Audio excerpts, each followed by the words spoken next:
زندگی یہ نہیں ہے کسی کے لیے، زندگی ہے نبی کی، نبی کے لیے۔ پاکستان میں رہنا ہوگا، لے کر جائیں گے۔ تم اپنی یہ ہلکی ہلکی نلکیوں سے جو پکار کر کہتے ہو ہم ان کو کاٹیں گے ان کو کاٹیں گے، انتظار کرو، ایک دن وہ ہنٹر بھی آئے گا جس دن تمہاری گردن پر رکھ کر کے یہ کہا جائے گا تم یہ کہتے ہو ان ملاؤں کو کاٹیں گے، یہ رام رام چلائیں گے۔ ارے خبیثو، تمہیں پتہ نہیں، ہماری نس نس کو کاٹو، ہم اللہ اکبر ہی کہیں، اللہ اکبر کی ہی صدا لگائیں گے۔ تم کیا سمجھتے ہو ہم جان سے مارے جانے کے خوف میں پکار لیں گے اور ہم اپنے دین و ایمان کا سودا کر لیں گے؟ ہم تو بلال حبشی کی سیرت کو پڑھنے والے ان کے وارثین میں سے ہیں، ہم خباب بن الارت اور خبیب بن عدی کو پڑھے ہوئے لوگ ہیں، ہم خالد بن ولید کے پیروکار ہیں، ہم صلاح الدین کے پیروکار ہیں، ہم شہاب الدین کے پیروکار ہیں۔ ہاں، جس نام سے تم سب سے زیادہ چڑھتے ہو ہم اسی اورنگزیب کے پیروکار ہیں۔ الحمدللہ ایمان ہے ہمارے ساتھ، ہم بڑھ چڑھ کر کے کہیں گے، کوئی کمپرومائز نہیں، اس لیے کہ قرآن نے ہمیں یہ سکھایا ہے ہوا سماکم المسلمین، وہ اللہ ہے جس نے تمہارا نام مسلمان رکھا۔ تمہارا باپ نام رکھتا ہے تو فخر سے کہتے ہو میرا نام احمد ہے، میرا نام فلاں ہے، ارے میرا نام مسلمان اللہ نے رکھا ہے، اللہ نے رکھا ہے، میں اس پر کمپرومائز کیوں کہوں؟ میں اگر کہیں پر بھی ہوں، کسی بھی جگہ ہوں، بازار میں بیٹھا ہوں، تخت پر بیٹھا ہوں، انشاءاللہ العزیز یہی کہا جائے گا کہ میں مسلمان ہوں، مسلمان رہوں گا انشاءاللہ العزیز۔ عزیزان گرامی، آخر میں مصطفیٰ کریم صلی اللہ علیہ وسلم کے دربار سے جوڑتے ہوئے دو چند نصیحتیں ضرور عرض کر جاتا ہوں۔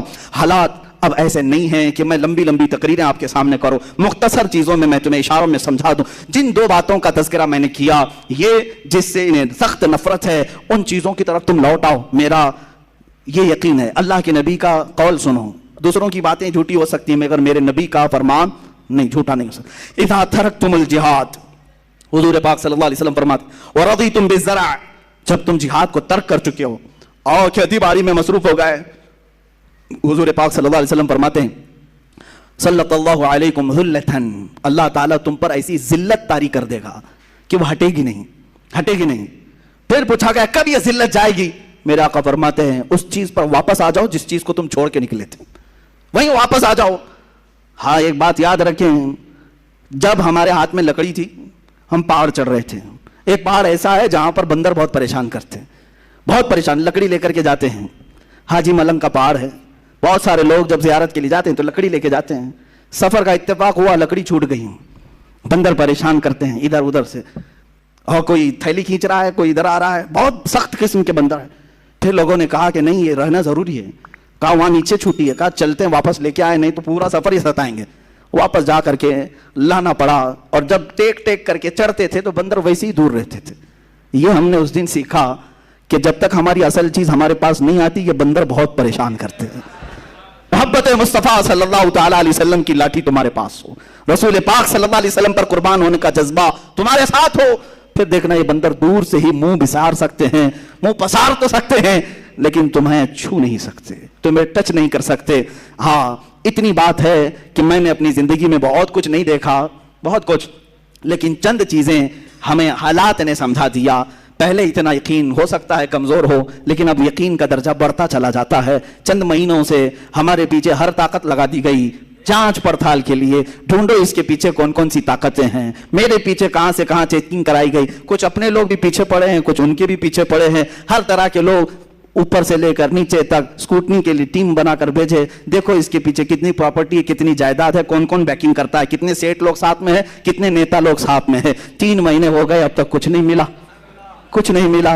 اور اس کے بعد جس صاحب نے مجھے میسج دیا تھا کہ مفتی صاحب یہ سب چیکنگ چل رہی ہے، کون کون بیکنگ کرتا ہے اس کو اٹھایا جائے گا، ہم نے کہا جاؤ انہیں بھی میسج دے دو، پوری زندگی تم ناک رگڑ لو گے، نہیں ملے گا تمہیں۔ کون بیکنگ کر رہا ہے؟ نہیں ملے گا۔ ارے یہاں کیا ملے گا؟ ہمارا تو یقین قیامت کے دن کے لیے ہے، ڈھونڈا ہی کریں صدر قیامت کے سپاہی، وہ کس کو ملے جو تیرے دامن میں چھپا ہو، جس کی بیکنگ تاجدار مدینہ کی طرف سے ہو۔ تم 1000 کوشش کر لو، میرے مرشد نے یہ ہمیں درس دیا تھا، مجھے کیا فکر ہو اختر، میرے یاور ہے وہ یاور، مجھے کیا فکر ہو اختر، میرے یاور ہے وہ یاور، بلاؤں کو جو خود گرفتار بلا کر دیں۔ اور ان کے دادا امام اہل سنت فاضل بریلوی نے ہم سب کو یہ میسج دیا تھا، خوف نہ رکھ رضا ذرا، تو ہے عبد مصطفیٰ، خوف نہ رکھ رضا ذرا، تو تو ہے عبد مصطفیٰ. عبد مصطفیٰ کس کو کہتے ہیں؟ غلام رسول کو کہتے ہیں. جب تو کہہ رہا ہے میں مصطفیٰ کا غلام ہوں، نبی کا غلام ہوں، نبی کا غلام جو ہوتا ہے وہ جنگلوں کے شیروں سے بھی نہیں ڈرتا، ان کتوں سے کیسے ڈرے گا؟ اعلیٰ حضرت فرماتے ہیں خوف نہ رکھ رضا ذرا، تو ہے عبد مصطفیٰ، تیرے لیے امان ہے، تیرے لیے امان ہے. وآخر دعوانا الحمدللہ رب